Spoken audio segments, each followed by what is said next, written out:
Siedmými horami, siedmými dolami, tam, kde sa pieseň biela voda zasypala. V krajine zázrakov žili ľudia s vilami od pradávna, kam ľudská pamäť siahala.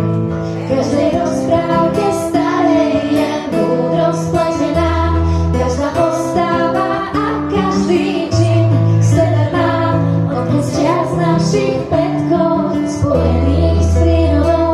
Keď dnešná neživá vnímala sa živou, keď dnešná neživá vnímala sa živou.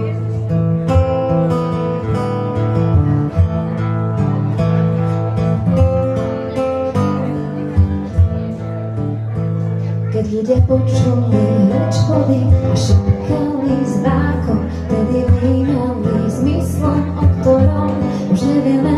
Možno niekde vo vnútri spíš šípkovým spánkom a dúfať, že si ho raz všetci všimneme.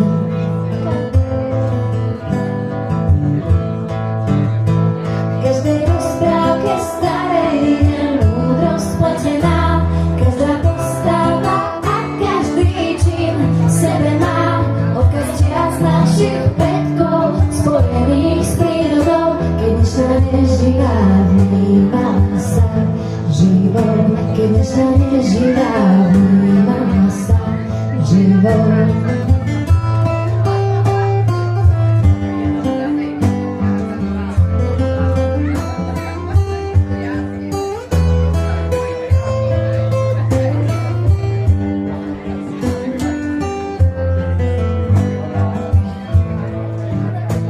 Za siedmými dúhami a siedmými mrakmi, kde zneli tiché piesne piesku a skál, tam ľudia bez strachu bývali zrakmi.